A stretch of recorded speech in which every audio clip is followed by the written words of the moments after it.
Welcome to the Serious TV Drama Podcast. Remember us? You may or may not recall that I am Scot, and hopefully you will have fond memories of my two co-hosts this evening. First, taking a break from dodging tornadoes, we have the sparkly wonder, the long baby, known as Jamie. Hey, Jamie. Hey, Scott. Listen, I might have had to say goodbye to Pat Sajak tonight, but I'm so happy I get to say hi to the two of you. And of course, referring to our partner in crime here, he's been airlifted from his porch rocker listening and watching some Muskrat Love. He's been poured into the other co-host seat tonight. We, of course, have Brian. Hey, Brian. Hey, I'm glad to come to you from retired land here in the beautiful confines of my living room to talk some TV. I missed you guys. Yeah, this has been probably the longest hiatus in STVD history. I'm pretty sure that. I haven't checked because I don't have time for that. I know it's nearly been 5 months. So, yeah, we've been talking recently, and I thought that we should all strap on the cans and break out the mics and talk a little TV tonight. Now, our basic agenda, we're just going to talk about what we've been watching over the past several months. We're eventually going to focus on a few very specific series, but first, I'm going to bunch a bunch together just to clear the decks for the bigger deal shows that we really want to talk about. So if you don't mind me going on a little spiel here, I'm going to set the timer for myself because I said I could get this all done in 10 minutes. So, David Goddett's already looking at his watch. So let's see if we can do this. The first show that comes to mind, because it just completed its run recently, was Elsbeth, which was the spinoff from The Good Wife and The Good Fight. That was a series that was focusing on the quirky Carrie Preston character that I know that I love so much whenever she appeared on either of those series. Although I will say I especially loved her on The Good Wife. Now, the Kings, Robert and Michelle King, were the creative team behind those shows. They decided to reshape Elsbeth into a kind of Columbo model. So it's the how they gonna catch 'em model rather than the classic whodunit mystery model. Now, the premise of the show, she's ostensibly been sent by the DOJ from Chicago to New York as a sort of a monitor for a specific New York precinct. She's on what they're calling a consent decree to ensure that the police are crossing all the I's and dotting all the T's with how they handle cases. Even though she's really there to ferret out the alleged corruption that the DOJ suspects that the police captain Wagner, who is played by Wendell Pierce, we all love as Bunk from The Wire.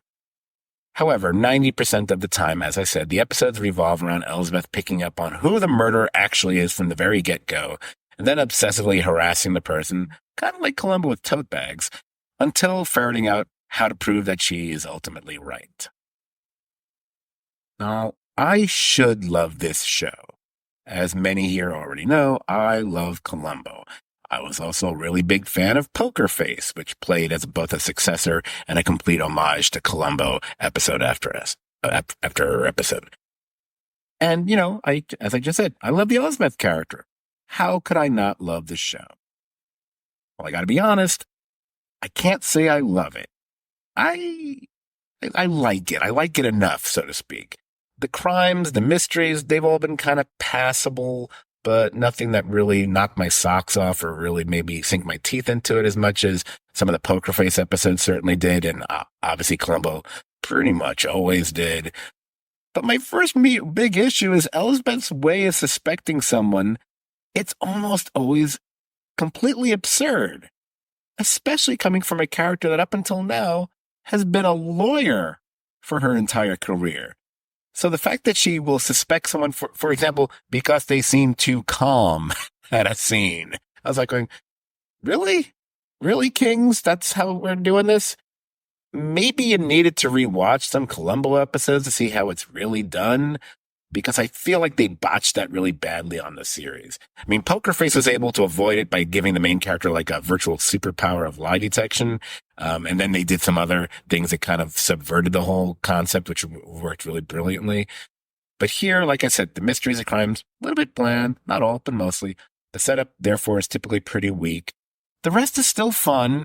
And even if the series lacks the weight of its predecessors, like The Good Wife and The Good Fight, and, maybe that's somewhat unavoidable when you take a character that was savvy, but also very much a source of comic relief from both those series, and then you try to build a show around them. Maybe that's what the problem was. But then I realized that's not a good excuse. You know why it's not a good excuse? Because you could have said the same thing about some guy named Saul Goodman. And look how good that spinoff turned out to be. So it's got a second season. I'm hoping the second season is better. Maybe they're hampered by the limited time format because they're using the network programming concept. So every episode is, with commercials, 40, 41 minutes. Maybe they just need a longer running time to really fill these out. Maybe Elsbeth needed to be a 90-minute series with commercials where you could really do something. As it is, it just feels like the edges are just a bit too rounded off. And I feel weird saying that about, a series being done by the Kings, because that's one thing I really wouldn't normally say about any of their other TV efforts, whether it be The Good Wife, The Good Fight, the Brain Dead one from a while ago, whatever it was called. Was it called Brain Dead? Is that what we called it? And of course, Evil, which will be coming up in conversation later this evening. Before I move on, have either of you watched Elsbeth or not, or not? If not, I'll just keep it short. Oh, Brian, you No, have. sir. I have, and I just have one thought I want to add to what you said. Sure. To keep it moving. I think the problem is that character is great when she is up against an opponent in a courtroom, and it's like two people side to side fighting over something in common. This format sort of almost makes her not the underdog she was in her role, and I think having her sort of ability to just guess people are guilty and work about solving that isn't as compelling as having her go against people and play with the convention of her rope-a-doping someone in a courtroom, Right. because I don't think her opponents in this are as worthy as her opponents in those shows. And I think that's where it lacks. I don't think her foils serve her well. Right. Because her character, and to a certain extent, when we saw her act as a lawyer on those other shows, and especially The Good Wife, although she was great on The Good Fight as well, but I'm really thinking of how good she was on The Good Wife more than anything, was much like the Columbo concept, in a way. She was constantly being underestimated and not being taken seriously. And then you realize just how good she was. And it was about legal matters, whether it was in a courtroom or in a corridor or in a conference room. And there was so much joy one could take in how watching her take somebody down who just didn't see it coming. And that happened, a number of times on that show. And also a character that's a recurring character that we only get, a little bit here, a little bit there, is always going to be different than one that we experience week after week, which can be a risk with a character that's a little bit more of an outlier, that isn't normally the main focus of an episode or a TV series in this case. Okay. Next one. These will probably be a lot quicker. I recently finished Apples Never Fall. It's a limited series that is still on Peacock. Look at this cast. It starred Annette Bening and Sam Neill and Alison Brie. And best thing about the series is the fact that they got those three people to be on it, although this is not the best work for any of the three. It revolves around, I guess, a somewhat dysfunctional family that pretty much starts tearing itself apart when the mother of the three adult children has gone missing and isn't presumed dead. I don't really want to give this show any more time than it deserves. I'll just say it's not awful, but it's awfully predictable. And ultimately, once you get to the final episode, I'm not going to spoil anything other than saying, if you're not disappointed, Uh, then you've got a pretty low bar when it comes to your television viewing, as far as I'm concerned. Best part of the show, Jake Lacey. Oh yeah, Jake Lacey. Okay. Speaking of disappointing, then we have Masters of the Air. This was supposed to be the third epic World War II series following Band of Brothers in the Pacific. It's produced by Spielberg and Hanks. And, it's got Austin Butler in it. He's a bit of an it boy as of late. He's going to be a big deal this summer with that Bike Riders movie or whatever it is. But regardless of his presence, you know what? I lost complete interest 2-3 episodes in, and I've never gone back to it. And for me to not go back to a series, that's very rare. I will stick with stuff I hate, just because I didn't hate it. So I couldn't get into the hate watch thing. It wasn't like it was a version of The Walking Dead or something. I was just like, I'm just not feeling it. And I feel like this series should have gotten me at this point, considering the subject matter. I've not heard one person say it got better. So I don't know if I'm ever going to go back to it, but they already got like almost 3 hours worth of my time. And if that isn't enough for me to be taken by a show of this nature, I don't know what is. Did you watch that one? I figured you watched that one. Yeah, it was very disappointing. There was some good stuff. Austin Butler clearly has star quality. I mean, you haven't watched this far, but I mean, there's even a tokenization of the Tuskegee Airmen that they just like are brought in sort of towards the end. And it's, not in a good way. Like, if you wanted to do this, I think, they should have been put on a more equal footing, and that story told more. But the air stuff was awesome. The stuff not in the air, it might have been Masters of the Air, but on the ground it sucked. Masters of the Air, losers of the ground. Question: was the Tuskegee? I can never pronounce it. Was that confined to one specific episode only?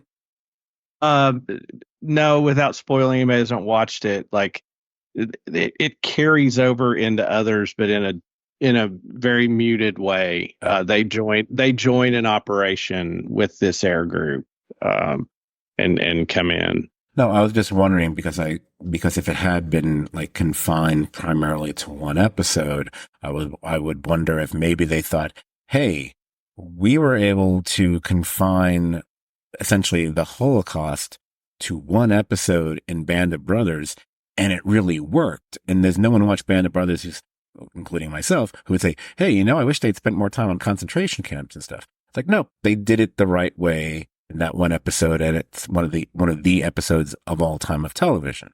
Almost made the top 20 a couple of years ago. Yeah. So I was wondering if maybe they were treating it in a similar fashion, although obviously not a tragic thing, but you know what I mean. So, sort of, and they sort of do the Band of Brothers thing about the Holocaust in this later than you watched. Maybe I'll get back to it. I don't know. I mean, yeah, maybe I'll piecemeal it over the course of the rest of my I think life. The problem is when the camera's not on Austin Butler, the other characters aren't that compelling. Well, that is a problem. So if I want compelling, then I'll go to a show like Invincible, and they finished off the rest of season 2 this year. Now, let me say from the get-go, Invincible is great. Second season is great. First season is great. Great series. Would recommend it to people who don't even care that much for animation. It's like, if you like things, everything from The Boys to Umbrella, whatever, all the subverting, deconstructing of superheroes and stuff, you should watch Invincible. But I'm going to critique it instead in a weird way, but not a weird way. I didn't care for the piecemealing of a meager 4 episodes late last year and then again this spring. Because I thought that kind of sucked. Because we waited over 2 years for that. I don't want to hear excuses about how long animation takes or trying to wrangle actor schedules so they can record. It took them 19 months to give us 4 episodes. And then we had to wait almost another 4 months for another 4 episodes. What does that mean? That means close to 23 months to get 8 episodes of Invincible. Hey, let's look at animated shows with big casts, like, I don't know, Big Mouth maybe? In the same 23 months, we got 30 episodes of that series, not to mention 20 more of its spin-off Human Resources, which has a lot of crossover as far as their writers, their animators, and cast members. And, they also have a lot of cast members that are on a lot of other different types of projects and things. So, I'm sorry. Shame on you for dribbling out content so slowly, Invincible. Shame on you. But the show's still good. We'll probably get the season 3 will probably be, I don't know, 2026. Who the hell knows? I'm assuming you agree with me on that one, Brian, so I won't even ask you to do anything other than to nod your head. It's too bad Dan's not here because I'm actually going to throw out a mention to the Quantum Leap reboot that came and went, that ended this year. You know why? Did anybody else even watch this? Okay, it had some decent moments, but man, if they could have only tied this more to the original series by even fostering the possibility that Sam Beckett could somehow show up at some point, it would have juiced interest in the series so much more. But they didn't. He got mentioned, and they certainly mentioned Al a lot. I mean, his family members were recurring characters on the series. But at the end, it was somewhat admirable, but ultimately forgettable. That's pretty much all I can say about that. And I may take a very similar approach to something that might annoy some people, and that's going to be Star Trek Discovery. Star Trek Discovery finished up their run just within the last couple of weeks, I think. Now, I liked some of this final season. The plot line took on a quest-like mode. Who doesn't like a quest? But it just kind of ended in a way that made me go, okay, that's over. Next show? I honestly, half the time watching this Trek series felt more like a chore than something I really looked forward to. I do like Sonequa Martin Green. I did like her character, Captain Michael Burnham. But to me, it often felt like it was Burnham and Friends, where half the time, and I still can't name half the characters who are on the bridge episode after episode. That's not a good sign. That's not a good sign. I can do that with other Trek shows. It's not just the original series. It's not just Next Generation. I can do it with Strange New Worlds, too. Someone says, hey, what's the name of the character who's got half her face, with the 7 and 9 Borgie, whatever the fuck the thing is on. It's like, I don't know her character's name. I don't know. Did she get more than like 3 lines in an episode? Maybe more than once? I don't know. The show, to me, I felt like it peaked in its first 2 seasons. And once they warped nearly 1,000 years into the future, other than seeing the oddball director David Cronenberg show up, which, by the way, as much fun as it might have been for people to see, I think it would have been way more fun if they could have gotten David Lynch to play that part. I still found the series rather monotonous by and large, and I never really thought it was that much fun at all. And that's something I can't say about most of the other Trek series that I have invested time into. So that leads me to the final show on my little list here, Hacks Season 3. Now, I've talked about Hacks in this podcast before, a few years back. And even though, it's been a while since I've been talked about it on the podcast, I don't think I said it here, but I did say it in real life. I have to say that I owe Hacks an apology. I initially really liked the show, but then I kind of soured on it a bit. And it wasn't just because I typically find the second lead character, Ava, played by Hannah Einbinder, I think her name is. I tend to find her rather tiresome and irritating more often than not. And she's one of those people that, and speaking for myself as a supposed, quasi-liberal, but man, she can sometimes be a primo example of this is why they hate us and make us look foolish, if there ever was a sterling example of that.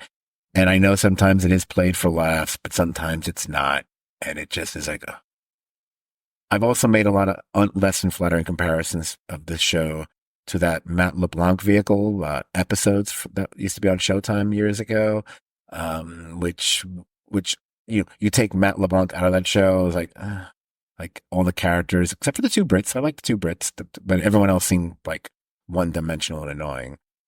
And I even compared it to the god-awful HBO series Entourage. That's how much I kind of soured on it.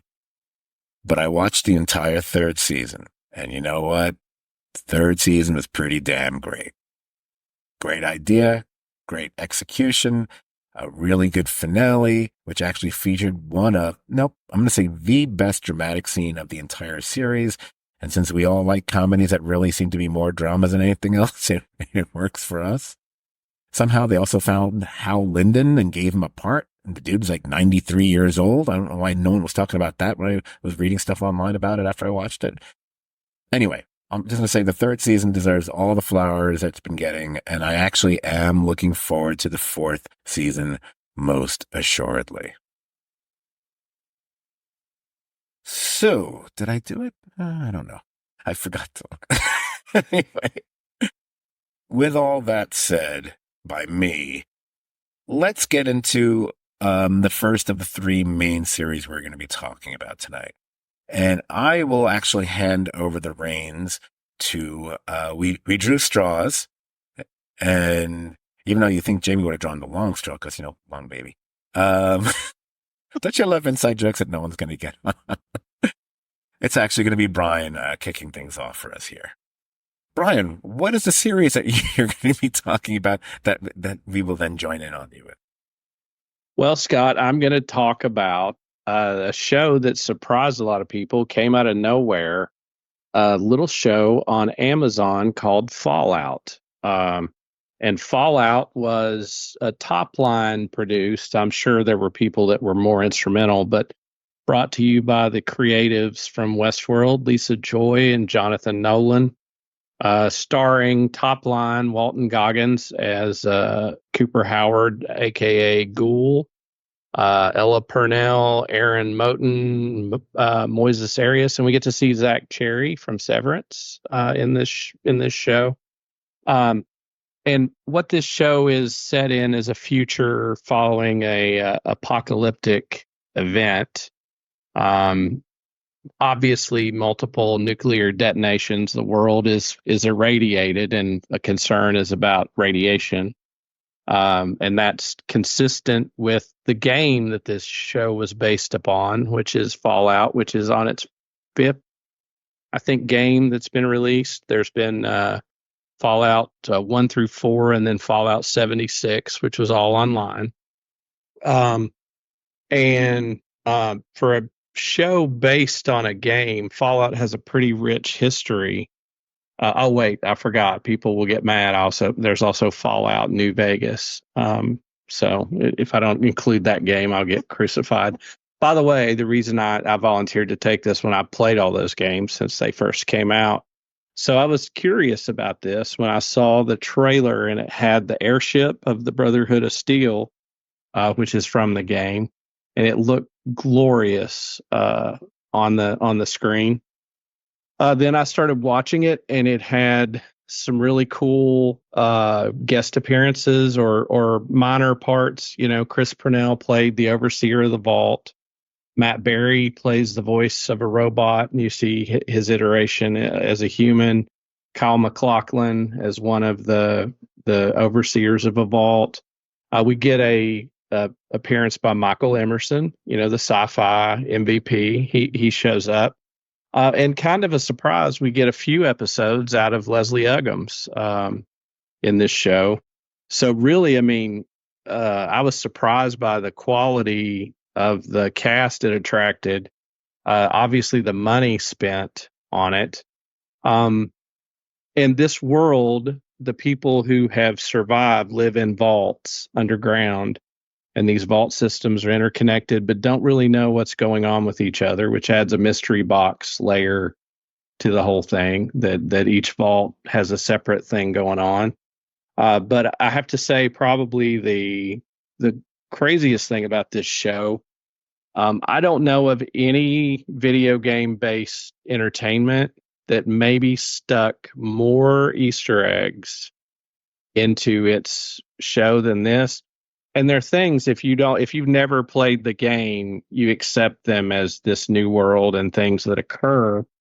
But if you played the game, there are times you see locations that exactly from the game that are integrated into the shots of the show.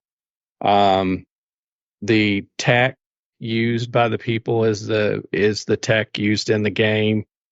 Probably one of the coolest things, excuse me, shown in the preview, and you get to see in the show, is the power armor of the Brotherhood of Steel, and you get to see the power armor.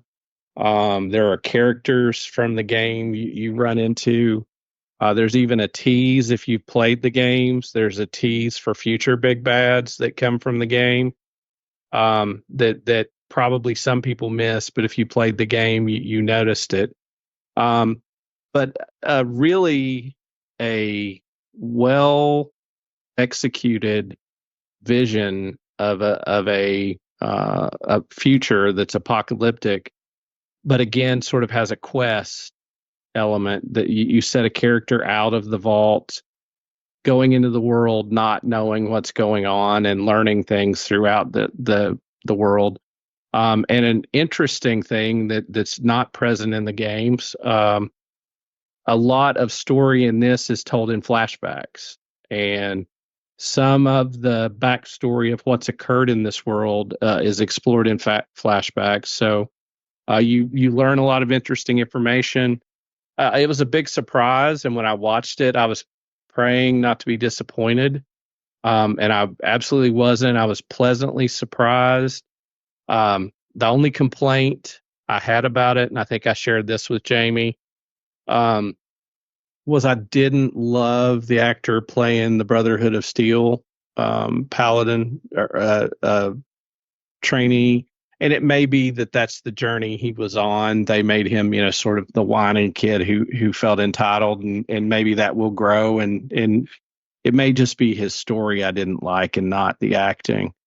But that's the only character I didn't really like. I thought Ella Purnell, as sort of the wide-eyed, person going into the world, was really a nice character for us to watch and just repeatedly go, oh no, don't be this time, don't be this time. But we learn a lot. It's really, really an interesting world they've crafted.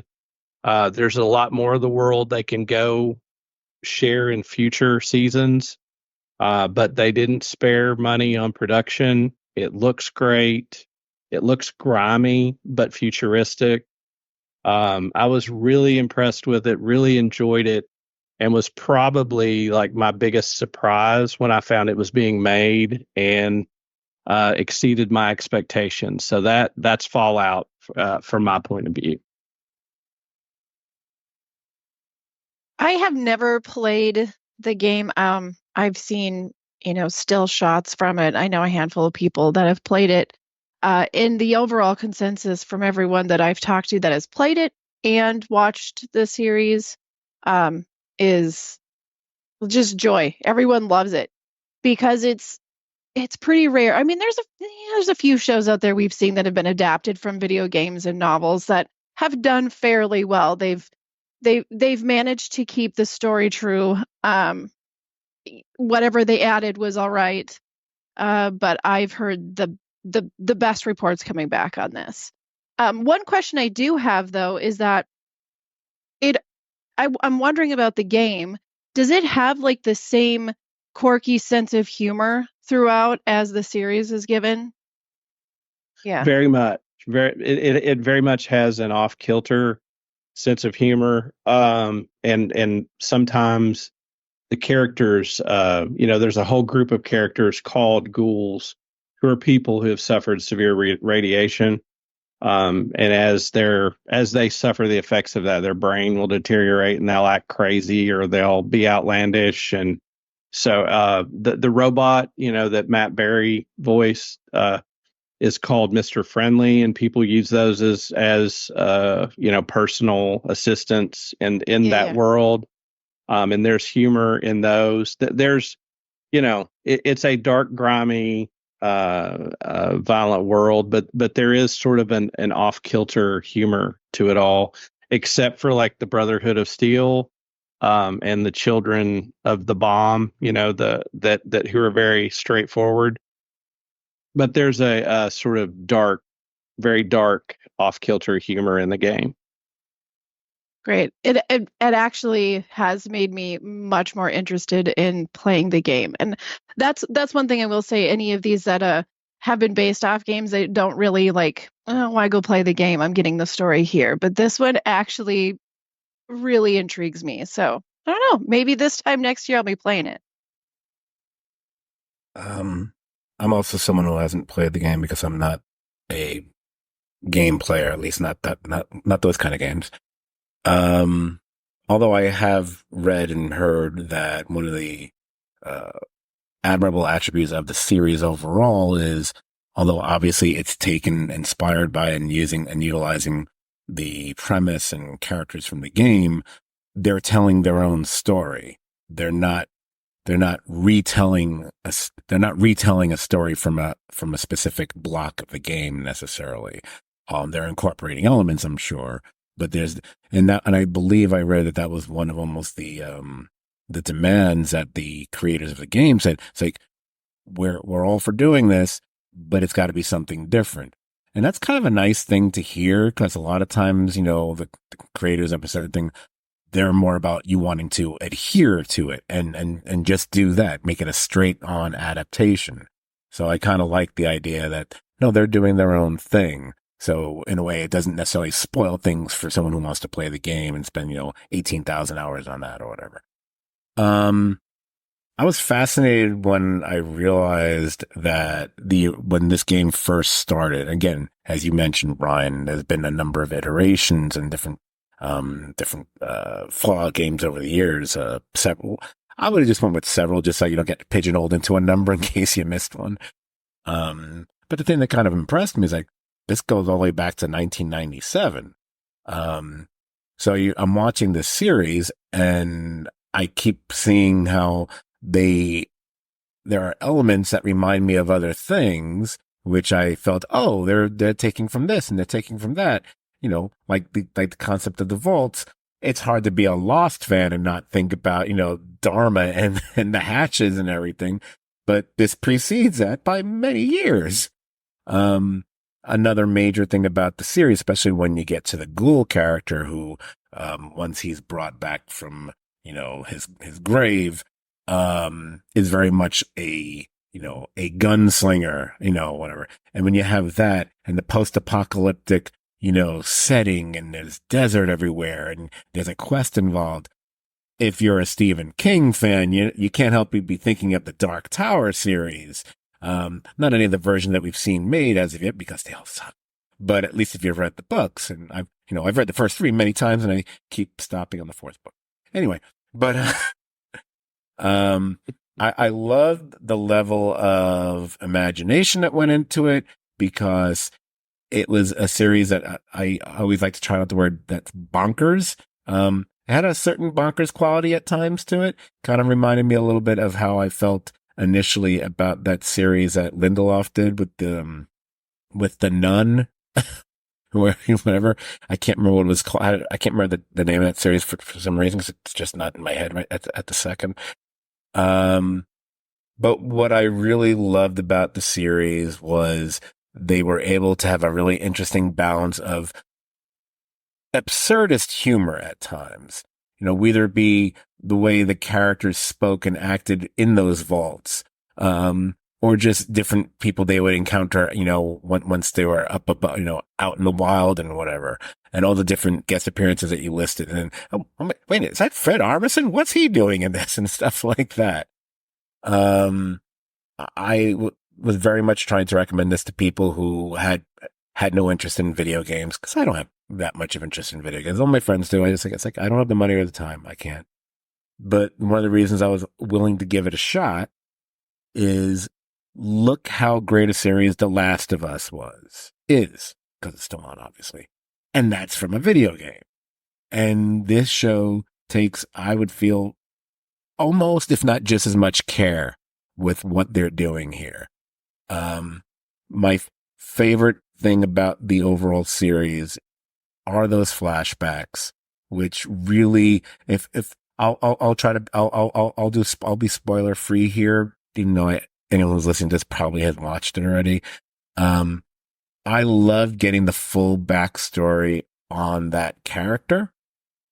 and I love the reveal, which there was part of me that said, oh, I should have seen that coming. That's such a great reveal. And I love when any series can pull that off. The fact that Nolan and Joy were behind this, whatever, I was not one of the people who was enthralled overall with Westworld. I grew to like it less and less season after season. I think this is obviously it's a much more fun show. But I'm just more intrigued and invested in what they're doing here and where we're going with this. And also the ostensible main character, which is the character played by Ella Purnell.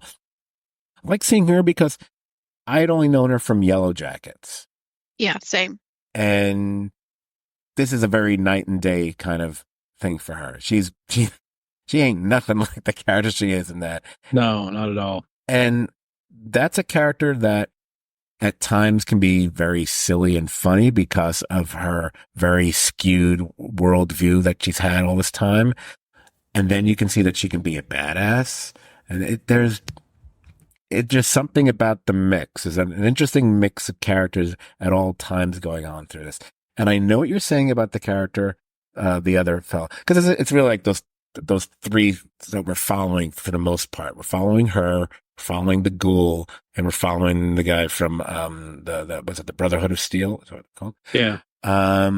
I don't disagree with you on that one. I mean, of the three, he's certainly the weakest of the three.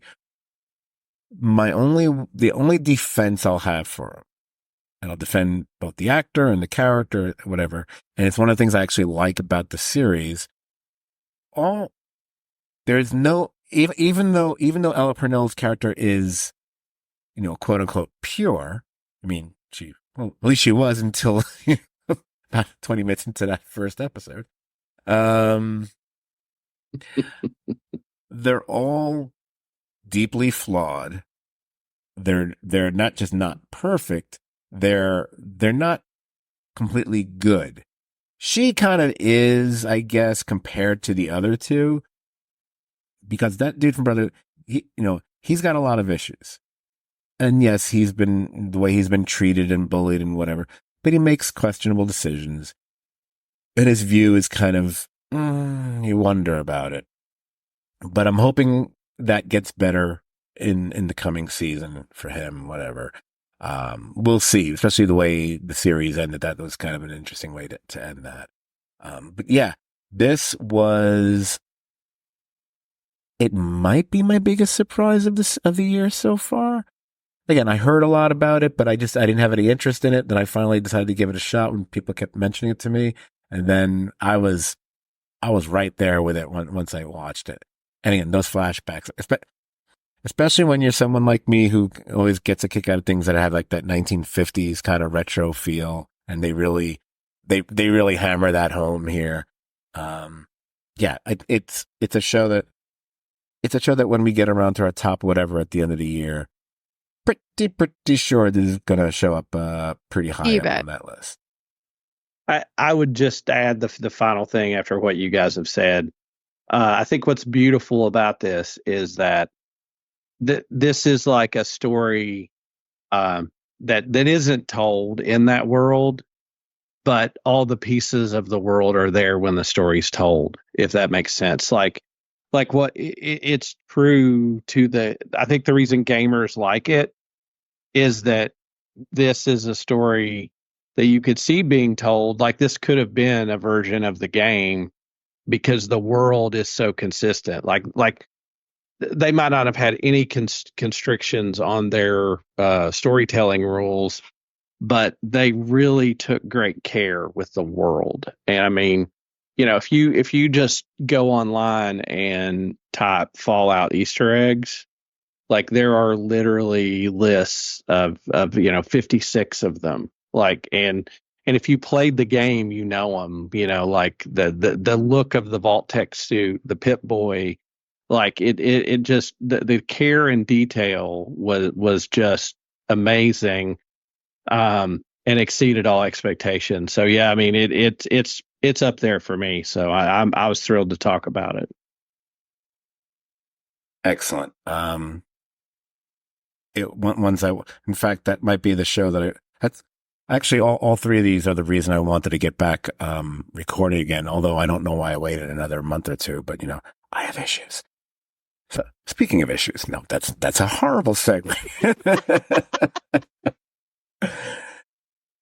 Roll with it. Just roll with it. It's just true. Speaking of issues, there's probably few that have as many as the main character of our next series, and I know Jamie has been wanting to talk about this one, so why don't you take over from here, Jamie? All right. I am going to be talking about Netflix's series Ripley, starring Andrew Scott, Johnny Flynn, Dakota Fanning, and Elliot Summer. It's a psychological thriller based on the novel and subsequent books by author Patricia Highsmith. If you haven't read the novels or you haven't seen any of the multiple films and takes on this story, it's basically boils down to a wealthy man hires a down on his luck grifter, Tom Ripley, to travel to Italy to urge his vagabond son to return home. Tom's acceptance of the job is the first step in a life of deceit, fraud, and murder, and opens his eyes to a world he didn't know he was capable of living in. I'm a big fan. I enjoyed the novels when I was younger. I did read them. I've seen every film adaptation that they've made. It's a story that I've always been so interested in because it takes the idea of you don't. I think that Matt Damon's play on it, I think that is actually something that his character did say in The Talented Mr. Ripley, is that you don't see yourself as the bad guy. Like, you never see yourself as the bad person in the story of your life. And this really can show you how far that truth can go. So Andrew Scott is the perfect person to play the role. He's like an agreeable sociopath. He has manners and class and this weird desire to impress, but like it takes a long time for somebody close to him to realize that seeping in quality he has. The cinematography on the series, I don't think I've seen anybody watch it that hasn't mentioned it. It's like every shot's a masterpiece. It's from beginning to end. It's beautiful and it's chic and it's so true to the era that this is taking place. I know there's a lot to be said about Andrew Scott because he's a brilliant actor, and this is no exception. But I kind of wanted to talk about Johnny Flynn's version of Dickie Greenleaf. Never have I, not even so much in the novels, never have I seen this character played with such just such empathy for other humans, and the soul and the softness that he brought to him. It was refreshing, actually. It was the one thing that I felt a little bit different that I hadn't seen in some version. I really felt when he was spoiler alert, when he lost his chances on moving forward in his life, it was regrettable because they do such a great job of building him up and him expressing like who he wants to be in the world. And that's not something that I really have experienced in that character. And then also a really great casting surprise for me was Elliot Summer playing Freddie Miles. If you've watched the Matt Damon Talented Mr. Ripley, Philip Seymour Hoffman, that's really when you started to see him pop up more in film. That was one of the first most memorable roles for me with Philip Seymour Hoffman, and I loved his take on Freddie. So I was a little guarded with this because it couldn't be more different. But Elliot was intriguing to watch. So that's basically my whole take on it, is just that it was beautiful. It's not just what I wanted it to be, it was like more than I thought it could be. And every shot with the up the stairs, up the stairs, like played out so many times, and every single time I loved it. So I might not go in and rewatch it right away, but I know I will be going back to it. I know I'm going to go back and just let my eyes feast on every little detail and watch that beautiful cat, watch Tom Ripley go up, up, up those stairs. Yeah, I couldn't agree with you more. It's funny that earlier, Scott, you mentioned this because when I was making notes for our podcast, I said this name, and it's funny it's being mentioned twice. I don't know if a filmmaker um, took more time in some of these scenes and was patient with allowing drama to unfold or the scene to expand. Like there were some literally David Lynchian moments where like the action went on in one Yes. scene for 10 plus minutes, and that's so uncommon now to not have a 2-3 minute scene, or if you have an extended scene for there to be multiple cuts, or there was just a patience to the filmmaking Yeah. in this that was commendable. That when there was a beautiful shot, it would linger on it. The beauty, and I mean, like, did anybody else watch this and want to like go get a typewriter and start using a typewriter? Like it made like the use of a typewriter beautiful and artistic. There was a real focus on art in this world, that painting and art, that I thought really pulled this world in to the viewer, that you were brought into a world that was different than your own. I mean, obviously where it's shot, the setting is beautiful. Yeah. But the patience with which I can see a lot of people saying like they got bored because they're not interested in character. If you don't like character and you don't like character development, this is a show, like Jamie said, like you don't know who to root for. Do you root for like the snotty, entitled rich kid, or do you root for the sort of ragamuffin forger?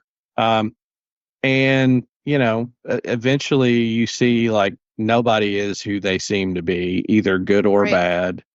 Right. And we all contain multitudes, and you see that. And by the end, like as all great shows, like you kind of want justice, but you also think, I'd like to see where this goes next. Yeah. Yeah. Maybe don't catch him yet. Yeah. I did. I mean, of course, I'm on social media. So occasionally there's somebody that's like, oh, it's just like I tried to watch it, but it's just, it was boring. Well, I unfriended those people. I mean, I'm just kidding. But it's like when you go to a bar, you can kind of tell what sort of films people like, what kind of stories people like by like their drink orders.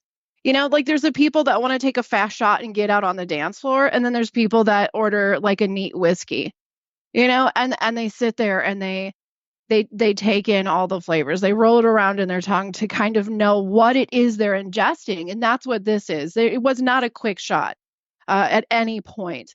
I mean, the fact that we can, like you were talking about the lingering shots, we can linger on an ashtray, a beautiful ashtray, but we can linger on that ashtray long enough for me to wonder how much it weighs.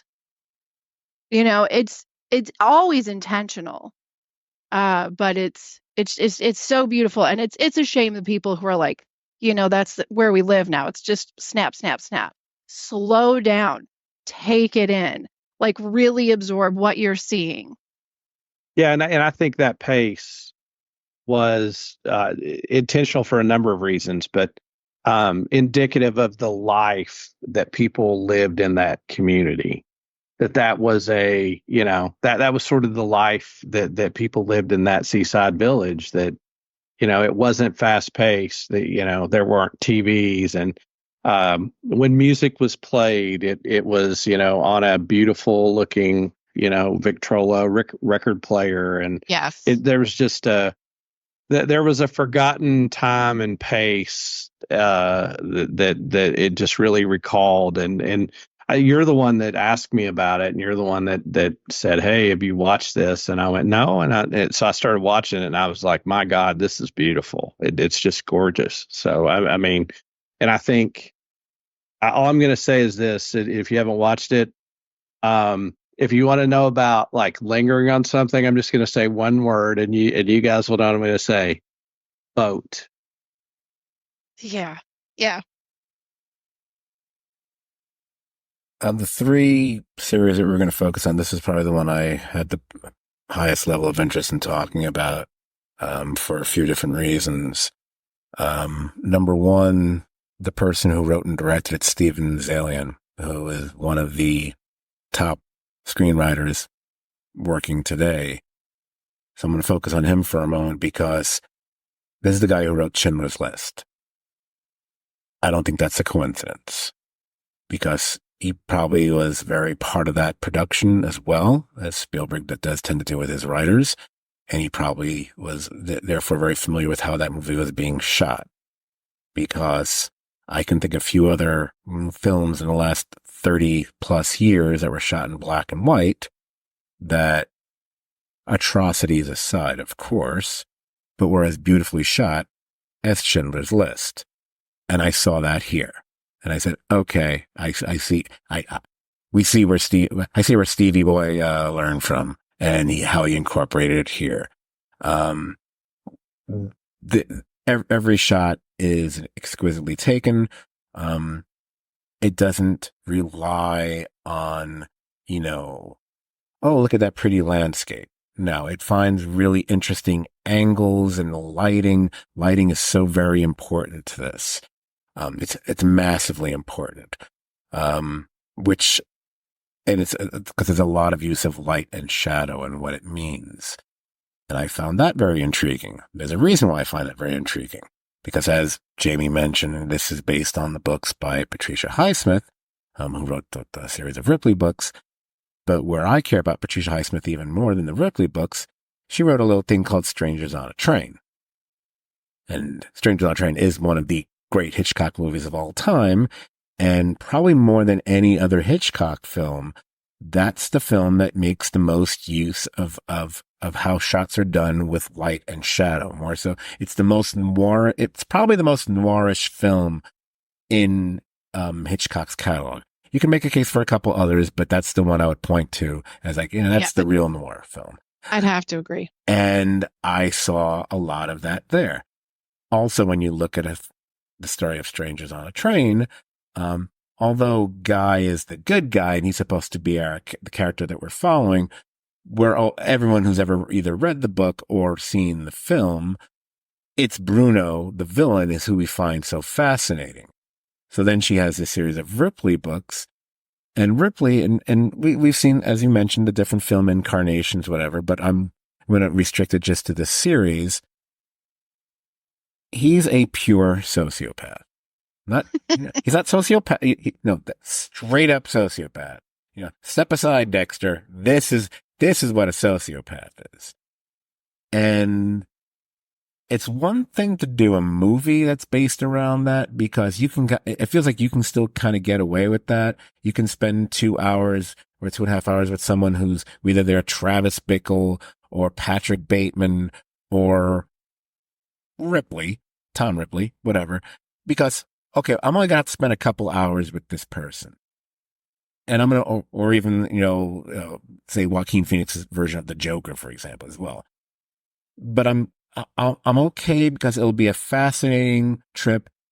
I know it'll be done in about 2-ish hours or so, and then I'll be done with it. And here we're spending, was it 8 episodes? I think it was 8 or 9. I can't remember. We're spending a lot of time with a character when the character that's the core of your series is empty. And that's what Ripley is. He's empty. He he might long to be filled, but he's not. But he's never going to be long to be filled with any sort of emotional variance or satisfaction. Maybe there's an attitude he has where he might detest the rich, but he wants to be the rich at the same time. But yet throughout the series, he keeps doing things in a way where he's adopting the mannerisms and the foibles of the rich, but he's also doing everything so very much under the radar as well. Obviously, he's also on the run because he's everything he's getting away with here. It's a fascinating idea to base a series around a character like that, because there is really, unlike say a Dexter, which I know Jamie's a big Dexter fan. Dexter has redeeming qualities throughout for him, and we see his childhood with her. I don't feel there's really anything that's really quote unquote redeemable about Ripley. And I think that's what makes it an interesting sell for me. But the thing I really loved about this series, and there's a few different sequences, and it reminds me of shows that we all adore more than perhaps any others. I can go to Breaking Bad or a couple others. I can go back to Hitchcock again because Hitchcock plays with this in a couple of his films as well. When something has to be done, say it's be killing someone or more likely the disposing of someone, just how goddamn complicated it turns out to be. And it becomes almost a comedy of errors. Whether it be what happens on that boat and everything around that boat, which is insane, or what happens in that apartment and those stairs and that elevator, or even, it's like there's like multiple things we can look at that they do in this series. And it puts you in a very interesting position, because at least with something like say Breaking Bad, even if Walt's doing some bad shit, we're still at least in those earlier seasons, because maybe some people, switched cars by the end of this, by the time we got to here, we're like, wait a minute, am I actually rooting for him or not? I was like, I don't think I'm rooting for him. I think I'm just fascinated by him. And I just can't take my eyes off what's going to happen here. And that's what makes it such a compelling watch, even though, I mean, you guys, Brian, Jamie, you nailed it with the pacing reflects the locale and the time period and everything about it.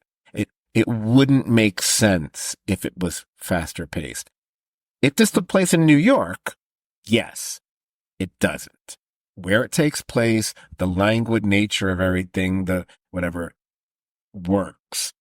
It does require patience, but we've known people for the last 25, 30 years, other series, quote unquote, require patience. And those are always the best series, whether it be The Sopranos or Mad Men or whatever else. This maybe requires a little bit more because there's not a whole bunch of other things going on. And it's also a little bit of a test because, again, we don't have that, oh, I'm rooting for that guy. It's like, I don't know how to feel. I kind of want to see him get away with it. And yet Can I make a note on that? Sure. Okay. This is where I'm at on that. Whenever we spend time with Tom alone, when there's nobody else in the scene, it's just Tom and us, he makes us really uncomfortable. Yeah. You do feel uncomfortable. That you don't like this person. This person is bad. You can feel it. But because we're an accomplice to his murders, we root for him to get away with it. Yeah, that's a very Hitchcockian thing to make you identify with the bad person, so that you find yourself rooting for someone, though you realize ostensibly, no, that's not what I should be doing. Really, I wouldn't even say I had an issue with the series, because I certainly didn't. The only problem with the series, unfortunately, and there's no way around it, unless you go into it and you've never heard of Ripley, you've never seen The Talented Miss Ripley, you've never heard of any of that stuff.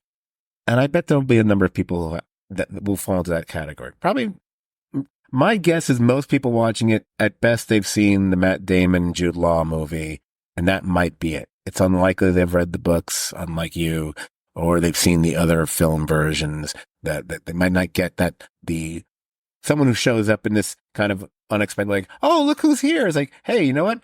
Didn't he play Ripley in a movie once too? Oh, that's very interesting.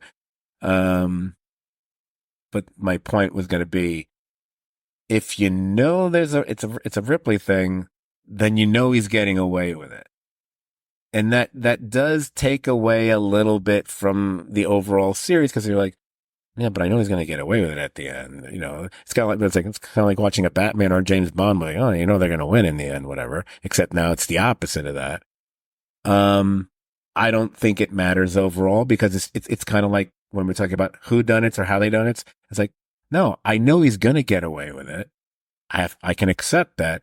I'm just fascinated to see how he gets away with it, and whether there's still going to be some repercussions, as we see by the end of the series. Like, he got away with it, but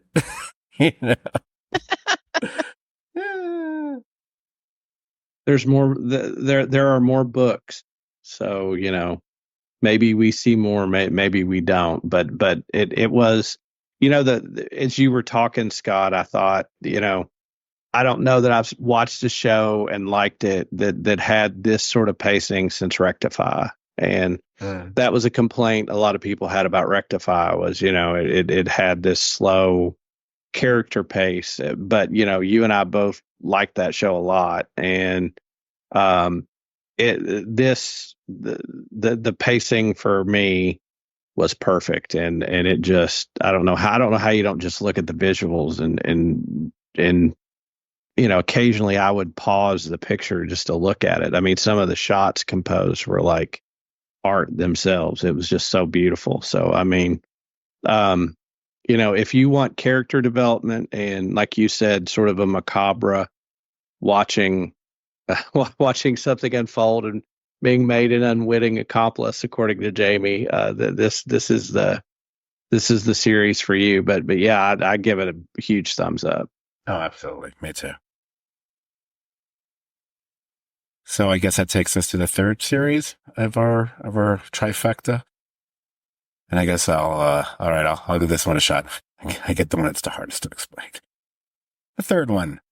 Ooh, 3. How perfect. Number 3 would be Three Body Problem. Also available on Netflix. This one came out a little earlier than the previous 2 series, which were both like April babies. This was back in March, a couple days before my birthday. How to describe this one? Okay, we've been mentioning who are the creators behind these things. Well, the creators behind the show, you got the 2 dudes behind, Game of Thrones, Benioff and Weiss, and also they worked with Alexander Wu. It's something that's based on a series of novels that were Chinese, called Remembrance of Earth's Past. There was actually there was a series based on this already that was done in China. How to describe this one? Lordy. Well, we start off with, the first half of the season kind of toggles back and forth between the past, and we kick off with the Cultural Revolution in 1960s China. And then as the flashbacks go into throughout the next few episodes, then we're in 1970s China, then we eventually get into the 80s. The premise basically is this young woman who's a Chinese astrophysicist.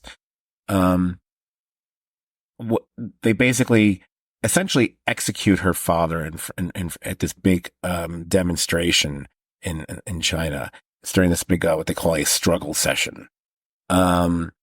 She's eventually taken prisoner herself, but when they realize her scientific background, she's actually sent to a military base that is, we find out, is basically trying to make first contact, as they say, with aliens. And this is all during the Cold War, so it's just like the space race. Well, technically, I guess it is a space race, so to speak. Because you figure, just like who's going to develop, certain types of weapons, who's going to be able to make contact with the aliens first, they will get the upper hand on the rest of the world and so on. Except she makes a decision. She makes a decision that I remember when I'm watching, we're like, wait, what is she doing?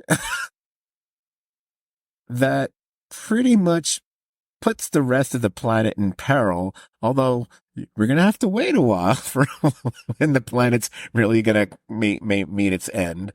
But it's a fascinating concept. And in present day, we're following, a few of these really, really smart people who, they all knew each other from, they went to school together and that kind of thing. And they've all made their way in different parts of life. Some of them have gone on to be, hardworking scientists here and there, and some of them are just, have become major business tech dudes and whatnot. And things start to happen because people are starting to die. And it looks like, is it suicide? Is it whatever? And next thing you know, we have a detective, someone who appears to be a detective, yet he's a bit more than that. A great character played by Benedict Wong, who I'm sure most folks, if nothing else, they'll know him from the Doctor Strange movies. He's fantastic in this. But then we find out he's actually working on behalf of a very secretive and very probably the richest guy in the whole thing, a very power mad dude played by Liam Cunningham, who people will know from Game of Thrones. There's a few Game of Thrones folks in this cast, no coincidence that the people behind the show are, and I like that they're all playing characters that are like almost the polar opposites of the type of characters that they were in Game of Thrones. Like Liam Cunningham's character in Game of Thrones is probably one of the most likable. We want to root for him. We understand him. We don't like when people do bad things to him. And it's like, why is he still rooting for that king? I don't understand, whatever. And he's a stone cold bastard on this, or then you have someone like the character played by, John Bradley, who was the affable, fun, guy we loved on Game of Thrones, and he was the one who was learning about the magic and the this and the that, and he's just a total capitalist scumbag here, but he's just so much fun. And you also got Jonathan Pryce in there, and a Game of Thrones connection, although Jonathan Pryce has enough of a resume to talk. You don't even have to mention Game of Thrones with him. Assorted other actors. I was like, oh, how old is Rosalind Chow now? I mean, she was Klinger's wife like 45 years ago.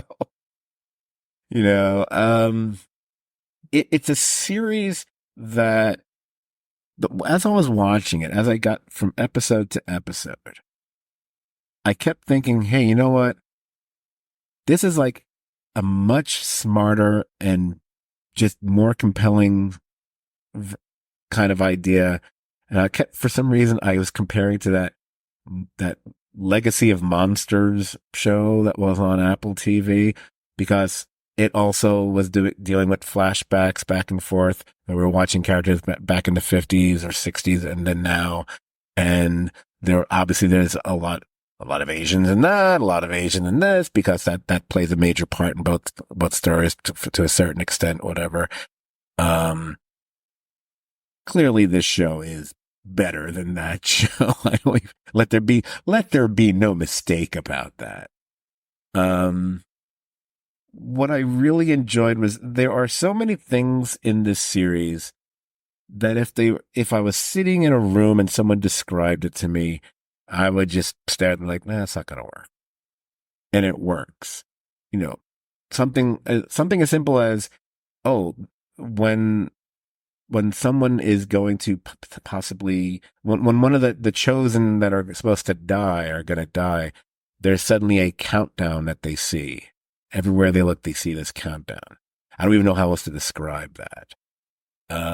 But if someone told me that, I'd be like, how do you visualize? I mean, won't that get, I don't understand. I mean, how do you take a shower?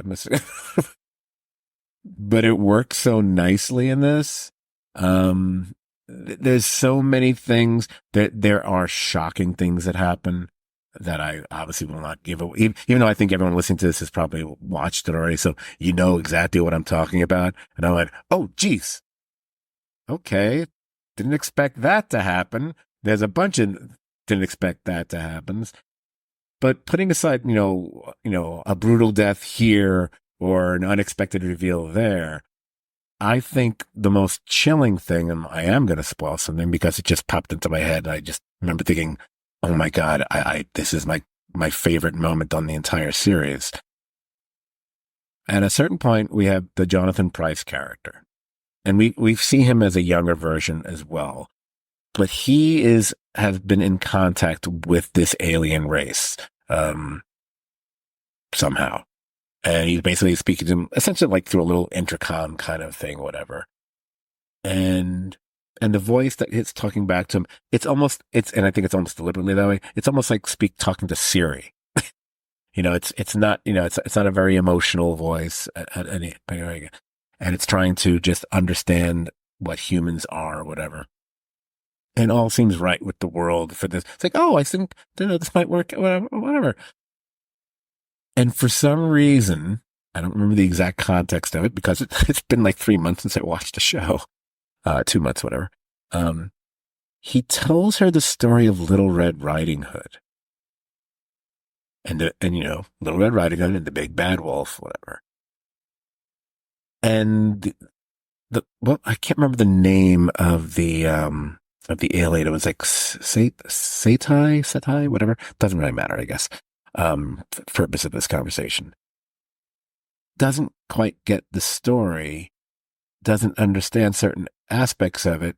And when he tries to explain, he's trying to explain what it is to deceive, what it is to lie. The thing that, a lot of stupid Survivor fans don't seem to understand. Anyway. It's just for you, Jamie. But it's the realization that the alien entity or whatever you want to call it has, and now cannot trust anything that has been told, that it has heard. And that just puts a chilling effect on everything. And you realize, uh-oh. So that's the second really big dumb mistake someone's made when communicating with this alien race. First one being like, yeah, you should come over and, kill us or whatever. What she said. That's not what she said. And now this. To me, that was the part that made me go, oh. And you look at what episode it is and how much more time we have. And like, oh no. I really don't know where they're going to go with this series. And that's the other thing I really enjoyed about it. I was never quite because I've never read the books. I hadn't seen a previous version. I could never be quite sure where they were going with this series. And even with what happened, there were things that happened in episodes. I kept thinking, oh, that's not going to happen. Oh, that something's going to stop that from happening. Something's going to not let that happen. That's not oh my God, it happened. You know what I'm talking about. Just like let's just say in David. Shit. In David and David's worlds, a common theme is, and it's really true, no one is safe. Right. And whether it be on a single person scale or a rather massive scale. And geez, that was it's like, wow, this show isn't gory yet. Oh my God. You know what that particular thing reminded me of? That was something that in my head flashed me back to the show Hannibal. Oh, okay. I was thinking, so we've had the red wedding, now we got the red sailing. But I'm like, yeah. There's a boat theme going on. Oh my God. So it's already been renewed for not just one but 2 more seasons. So they've really locked in on this one. Yeah. Fortunately for us, the books are written. Yes, we're not gonna. Yes. We're not waiting on George R. Martin to stop doing blow, and get back to writing. Did you hear Martin apparently recently said that there are no examples of any TV show or movie being better than the book, and everyone just came down like, well, that's not true at all. Hello, Jaws. Guess what? Godfather, among others. Yeah, I mean, yeah, I was a little chagrined that I was going to have to talk about that because I figured this is the hardest one to kind of wrap my head around how to describe it in the beginning. But yeah, it's really well done. Um, there's a lot of threads, a lot of characters that they're juggling, but this is something we know that they do well. That's hello Game of Thrones, at least the first four Yep. seasons. Haha. But there are no fireplaces in this episode, in this season, series. And it's interesting because there are characters like there are certainly enough. There's enough likability. Not that I ever think that's the most important thing, of course. But God, you feel for so many characters here, and that really, without it being too maudlin at the same time. And that for a show that's telling such a big epic story, and that deals with so many crazy ideas, and then out of nowhere, oh, and now we're going to give you like a few minutes of just horrific gore. It's like, what? Can we go back to the nice stuff again? Yeah, this is like all three of these were pleasant surprises because I didn't know about them ahead of time. And, this one, this might have been the biggest mindfuck of the three, Oh yeah, definitely. but it's kind of Uh, it's kind of like so it kind of falls into that almost dark like category as far as that's concerned. Although it's a little easier to follow in dark, at least.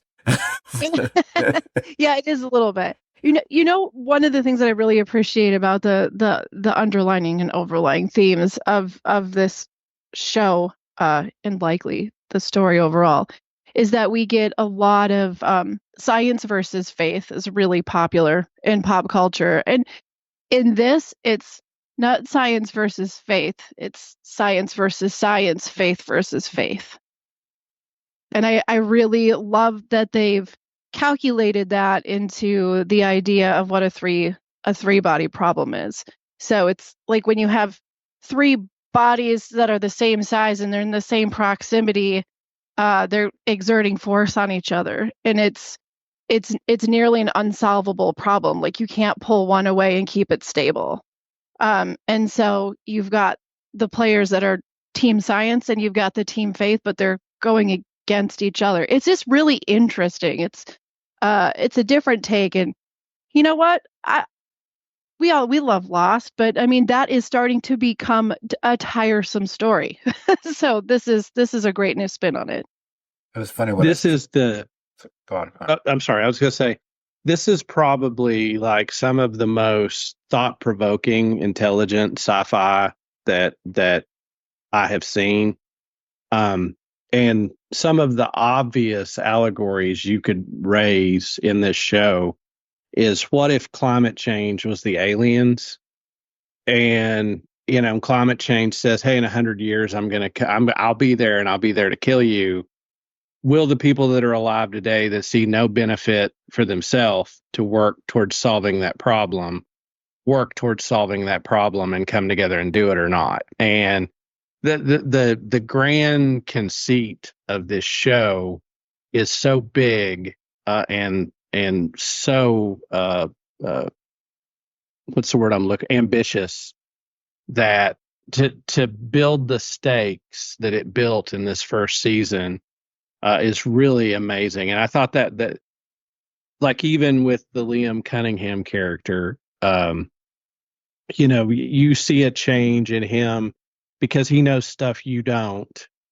And when you figure out what he knows as those reveals come through, you understand why he's the way he is and what he's fighting against.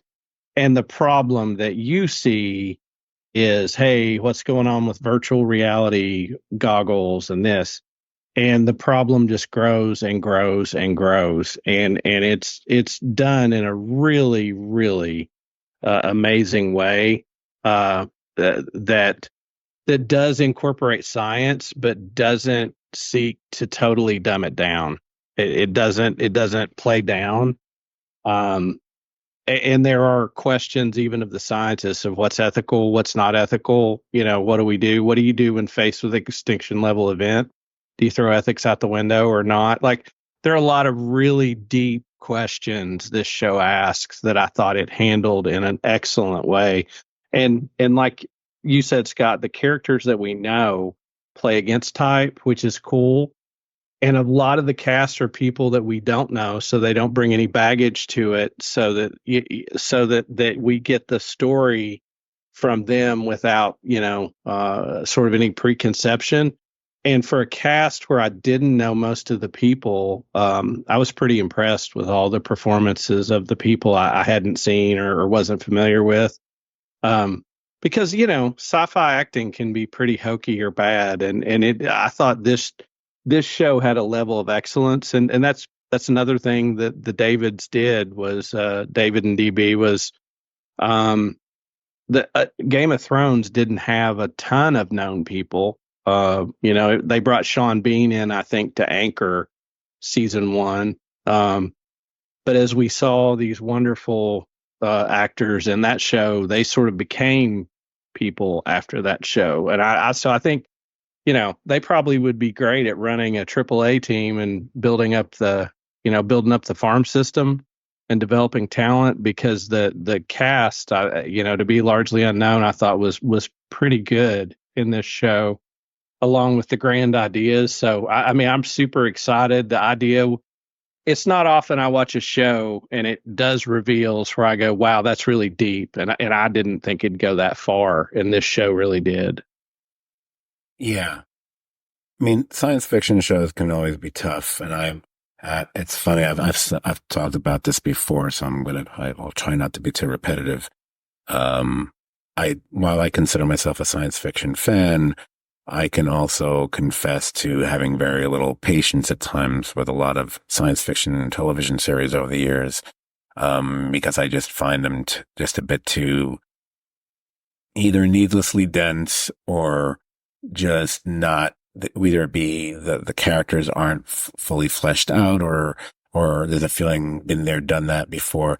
So when I do see something which works, I probably like it that much more as a result. It's kind of like when I finally watched The Expanse a year or two ago, ignoring people telling me to watch it for several years. And I was like, okay, everybody was right. I missed the boat on that one. I mean, I took me 2 decades to get around to watching, Star Trek Deep Space Nine too while I was at it. This one, obviously, when you're dealing with more of a terrestrial situation as opposed to sci-fi and outer space kind of stuff, it helps. It's really ingenious storytelling. They're telling a very complicated story. There's a lot of plotting going on here. And they're doing that and it's what we always come back to. You're doing that, but you're also giving me time to care and to build up these characters. And some of the character work is really interesting. Especially for either be the remaining, living, former physics students or whatever, or the woman who's basically responsible for all this. Well, I wasn't. It was. I just saw it here. I was trying to find where I had it written down. It is Santee was the what they refer to the aliens as, and whatever. Yeah. It's crazy, and I liked it, and I want more, and I'd like it now, please. But hey, guess what? Wait, the guy from Game of Thrones is behind this. So wait, this is gonna be like 2 years before we get another season of this too? Are they working on Invincible? Anyway. Yep. I'm just saying. How did I not mention Curb Your Enthusiasm before? I forgot to talk about that. Anyway. I'll just say it now. Hey, Curb Your Enthusiasm. Great ending. Okay, there we go. All right. So I thought as we finished those 3, I wanted to, at least for myself, and you guys can chime in here, either you've I suspect you might have even seen a few of these, and you can give me a yay or nay. I've not been packing in the series the way I used to. Maybe it's because I just haven't had enough time. I have a million excuses in my life. No one needs to hear about them. So I'm, like a lot of people, I'm trying to compile a list of these are the shows that are currently on. I'm not talking about what's going to come that I know I need to get around to watching, or I think I'm supposed to get around to watching. So I'll just knock them off one by one. I never got around to watching Mr. and Mrs. Smith on Amazon. I'd heard good things about it. I'd like to see it. It's with what's his name? Childish Gambino. Donald Glover. I called him by his rap name. Awesome. I kind of wanted to check out Constellation. It's on Apple. That might have been a Jonathan Banks reason. I'm not sure. But then again, if I don't have that show with Giancarlo Esposito that Jamie wanted me to watch that I never bothered to, I don't know why I'm going to bother watching that one because, I like Banks better than Esposito. But anyway, so I'll skip right to the one I know, one or both of you. I know Brian's watched it.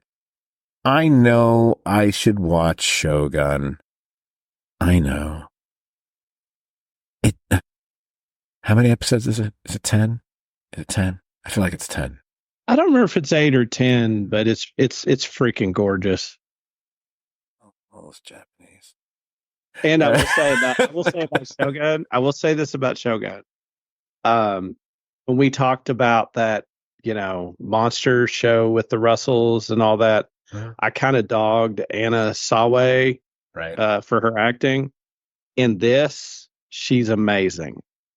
Sometimes that happens. I can think of people I thought were crap on one thing, and then, oh my God, did they go to Juilliard in between? What happened here? I'll get around to it, but I feel like Shogun's going to be one of those shows, kind of like that slavery show once someone tried to get me to watch a couple of years ago, that it's always going to be on my list, but it's always going to be like 3 or 5 things are going to jump up over it that I'm just more into, oh, but I really want to watch this. But we'll see. Well, let me Is that a mention to the Underground Railroad, Scott? That's right. Just go watch it, damn it. Just go watch it. It's not what you think it is. It's crazy. Yeah, right after I get around to watching Gandhi for the first time, I'll watch that. Well, I put that up for 45 years. How long do you think I'm going to put up on the ground?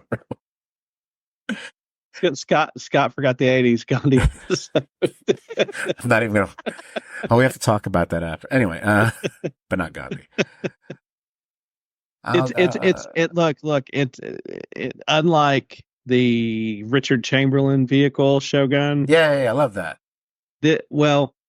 This is much more political intrigue and the stuff around the courts and the machinations of the imperial court, and it's really, really something to see and behold, and I would recommend it. It's really, really good viewing. Does it deal with samurai at all? Oh, maybe. But does it deal with the last samurai? Anyway, so we're gonna cruise right on by that comment. There you go. So I kind of want to watch The Gentleman on Netflix, even though I haven't seen the movie, but I've heard you don't need to have seen the movie. But then again, why wouldn't I just watch the movie anyway? Speaking of Netflix, new show just popped up there, which I'm kind of like, intriguing. Not just because it's my middle name, Eric, with Benedict Cumberbatch. 80s New York, Jim Henson type dude who's being kind of haunted by a Muppet-like creation while, dealing with the disappearance of his son. And it's like, ooh, this seems to be punching a lot of buttons for me. I kind of want to see this one. So that's there. I know I should watch Baby Reindeer. I do want to watch it. I'm very intrigued by it. Also on Netflix. I will watch it. I just haven't. It hasn't gotten. It actually, it's probably close to the top of the list right now. I just started the series Dark Matter. I'm going to be watching that once a week with my friends, so it's going to be I'm going to be taking my time with that one. But I have seen the first episode already, and I really enjoyed it. What else Joel Edgerton is on? Underground Railroad. See, that's another reason for me not to want to watch it, because it's like, I would have to watch him on this. And speaking of things that have been recommended to me, and I just mentioned my friends who will not be listening to this podcast. They told me because they haven't seen any of those 3 shows, so they have no reason to listen. They've been trying to get me to watch a show that's on Netflix, and apparently there's 3 seasons of it already. And I'm promised I will. I mean, they're not me. They don't bug me that much. They're not annoying the way I used to be. But they have constantly recommended Girls 5 Eva to me. And I will watch it. I swear I will. I will. Eventually. Maybe soon. I don't know. It's short. It's light. I should watch that. And there's probably others I'm not thinking of right now, or maybe 1 or 2 you guys might want to throw at me, or for yourselves, perhaps. Yeah. Can I just throw out what I recommend, though I don't know if you'll get around to it, but just to listeners, I would like to throw out a few recommendations. Netflix, The Greatest Night in Pop. Go watch it. Oh, yeah. It's amazing. It's amazing. It's so interesting. There's so many faces and voices that you love, you hate. Go check it out. Another one, Brian knows, Boy Swallows Universe. I knew nothing about it. I saw the trailer for it and I was like, yep, okay, I'll just start watching this. It's an Australian series on Netflix. It's a day in a life and a life in a life of a boy growing up in Australia with a really kooky family. Also, season 2 of Interview with the Vampire and the Big Door Prize are both out. Interviews AMC, Big Door Prize is on Apple Plus. Definitely worth checking both of those out. And I know coming up, Scott and Brian, you both have to be intrigued because Traitors season 3 is about to drop, and there's a lot of kooky characters that are going to be trying to solve the mystery of murder in a Scottish castle. So we're going to be chatting about that. I am not a reality TV person at all. You guys know you've had Survivor conversations without me for years. I don't watch any reality TV. I'm freaking hooked on Traitors. I've watched Traitors. I've watched Traitors UK. I've watched Traitors New Zealand. It's the only show. Quentin walked in one day and was watching it, and he sat down on the couch and started watching it. And he's like, that guy's not doing this right. He needs to do this. And it's fascinating. It's fascinating to me from a criminal law standpoint to see. It's like a commentary on how the jury system works, that you pick something out and say, oh, this person's guilty, so they're the traitor, and how wrong people are, but how sure they are. Every time. Yeah, and it's fascinating. I'm looking forward to season 3 of that a lot. That's the only reality TV show I've ever watched. I feel the Traitors is, for me, it kind of falls into and this applies to so many aspects of it. It's so bad it's good, because there's so many silly. The music alone, the way that show is scored. And the song, when they're all, it's like going, oh my God. Oh, like I tried watching it with aforementioned friends, and they were like, what the fuck is this? It's like, yeah, I know. And they were like, but the music's hysterical. Like, yeah. Go away. It's so over the top, and the outfits. Alan Cummings outfits, but you can't walk away from it because no. They literally know what they're doing with over the top. It hits all of the right over the top places. And then, like Brian said, you watch these people just be so utterly convinced that they're right for no reason whatsoever. They will literally just pull reasons from the air, and it's like, oh, this is actually giving me a really good view on a big picture of the judicial system. This is so interesting and ridiculous. Every episode, I just love it. It's like somebody will say something in the car, and they'll be like, well, that sounded weird. And then they go back and build a coalition, and that night that person's kicked out. And it's like, It's like, but that's not what I said. It's like, well, I don't know. It's just he said, she said. We have to vote, and it's just They're like it's they're like crazy. Elsbeth with how they suspect people. Yeah, It's exactly, like, really? exactly. That's your Except not as reasoning? good. That's your reason? I've only watched the two Alan Cumming seasons. I think the first season is better than the second season. Mainly because I think the traders played a better game in the first season than the second, where I felt people didn't know what the hell they were doing. But yeah, I saw the cast for the third season, and I don't care about most of those people, but they got 3 from our show there, Jamie. 3. Yeah, and and I'm very curious. I don't know how well Carolyn's going to do, but I don't even care. All I want is to see her facial expressions when she's sitting at the round table. I'm sorry, it's more than 3. It's 4, isn't it? It's 4. Yeah, because we've got Rob, Jeremy, Tony, and Carolyn, all from Survivor. Yeah, 4. Yeah. 4. Yeah, and I mean, like, Rob is a reality TV show a hooker. Throw some money at his feet, and he's gonna do the job. But to see Jeremy and Tony again will be really funny because they had some really weird, like, humorous arguments in Survivor when they play together. And Carolyn's she's a hoot. She's like, she's so quirky and so herself. And I'm just like, like I said, her facial expressions, just you wait. You're going to be like, who is this woman? Like, is this woman a real person? Yes, she is. She's great. And she's quite nearly from my hometown. So we share an accent. All right. So is that your last recommendation, Jamie? Yes, sir. Oh, good. Then I'm not gonna throw a bunch. The stuff we've covered and Shogun, are things I would recommend.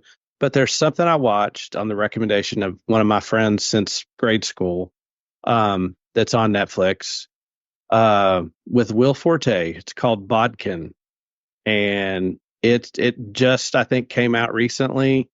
It's about a podcaster going to Ireland with an Irish reporter to do a little story about some disappearances on, we call it Samhain, they call it Samhain, apparently, there. And it all takes place in this Irish village. The settings are really unique. It's got a great look. Will Forte does a great job in it. And really, really interesting little show. I would recommend it if you want to watch something different. Interesting. I don't think anything I said was I don't think I gave any actual recommendations other than the things we talked about before. I don't think I'm going to do that either. Although if you want something, change of pace, go check out, it's only 4 episodes. Conan O'Brien Must Go on Max. That's a lot of fun. Yes. Conan O'Brien, just like the previous series he had, you put Conan O'Brien in a foreign locale, the fun ensues. That's the only thing that really pops into my head right now. I'm not about to say, you guys should watch My Adventures with Superman. You should, but I'm not going to tell you to watch it.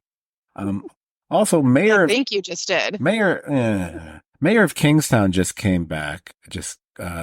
So it's good to see Jeremy Renner up and walking. By the way, the best thing about Mayor of Kingstown is the Jeremy Renner walk. I need to watch every other thing Jeremy Renner does because I gotta say, that's what he does for this character, right? He doesn't actually walk like that because his arms and fists are all constant in motion. If this was a video cast, this would make sense. So I don't know why I'm doing that. But it just after being gone for a while because of his horrific accident, which basically killed him. He seemed, I get all the reconstructive surgery he took. He looks good. Watched the first episode. It's just the way we remember it. It's like, oh, there's one brutal. Oh, there's another brutal. Oh, okay, they're going to keep. So it's basically Oz, but in a small town because they're going to keep killing people. I'm not going to say it's the greatest show, but it'll hold your interest. You've got him at the core of it, and he's a strong presence. And you will have the occasional solid supporting player pop up here and there. I don't want to go too much further down that rabbit hole other than mentioning it just came back. Speaking, Oh, did you have something else before I was just gonna say it's That's my entertainment show. Like I watch it just to be entertained. Well, by the way, bad on us for flipping back to. I mean, there was a little bit of it, I think, in the three body problem, but it was more about Fallout than anything else. And I wish I had chimed in with it. And I'm surprised you didn't. Top 3 or top 4 favorite things about Fallout: the choice of music Yes. that they used throughout. All those excellent and not over and the opposite of overplayed, like Johnny Cash songs and other tunes like that. So good. Anywho, so as we come to a close here, we should mention that now that we're back, at least for the foreseeable future, we will be covering the upcoming 4th season of The Boys. That will probably be a me and Jamie vehicle. I don't know if Brian will ever pop in or not. Depends if he feels like it. Don't care. He's invited. I'm kidding. I care. Of course I care.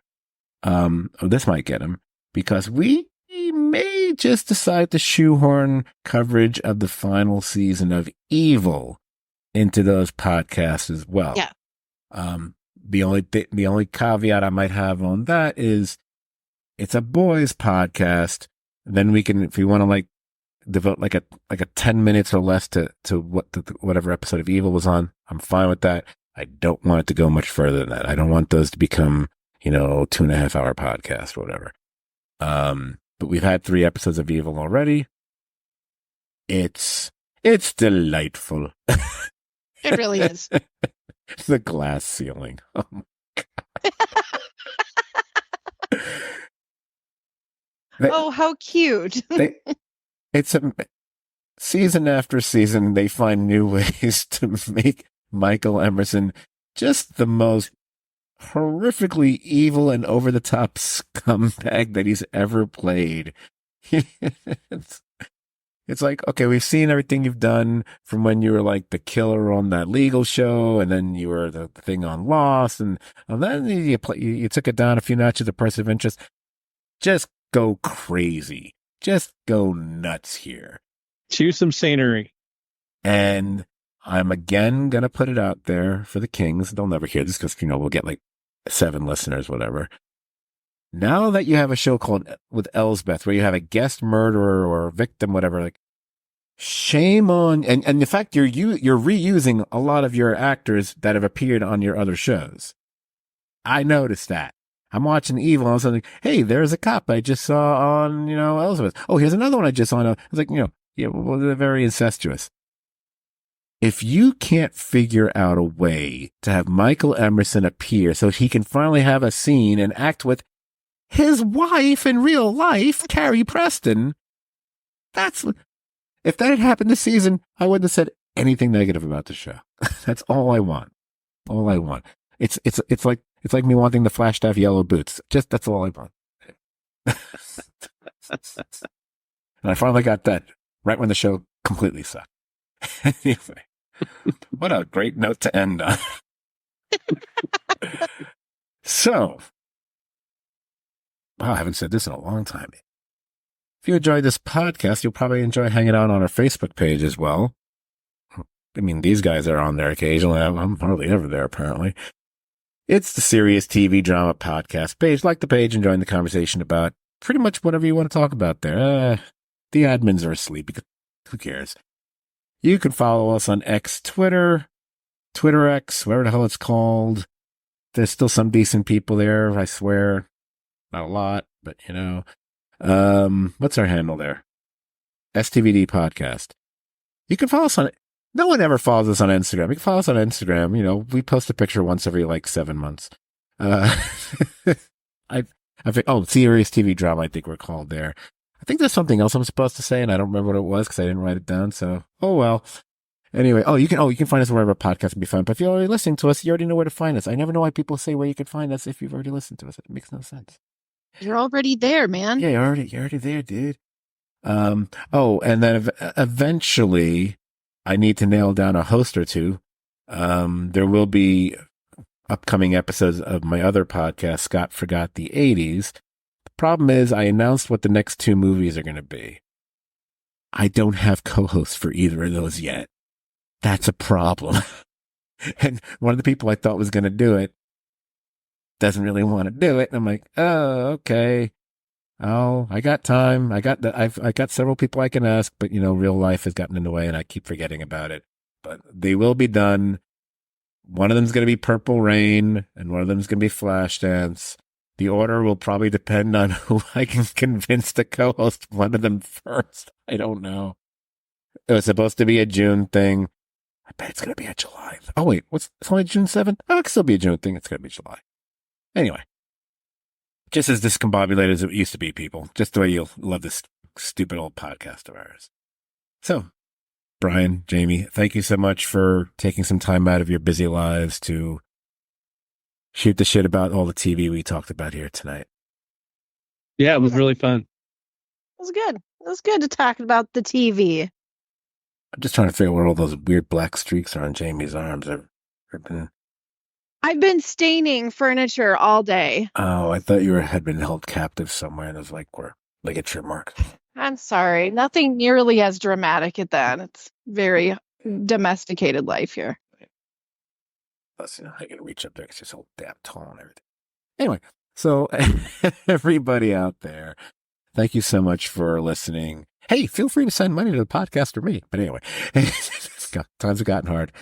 Like I said, we will be back to talk about The Boys. Me and Jamie have not actually discussed what day of the week we're going to be doing that. I'll probably talk to her about it right when we finish recording. I have an idea, but I don't know if it's going to be possible. But look for that. Probably, hopefully within a day's ish or less of when the episode actually drops. I think they're going to be dropping on Thursdays, if I'm not mistaken. Which coincidentally is also when Evil drops their episodes. Dun, dun, dun. Good night for TV. Good night for TV. Anyway, hopefully it was also a good night for everybody listening out there. Thanks, and we'll speak to you soon.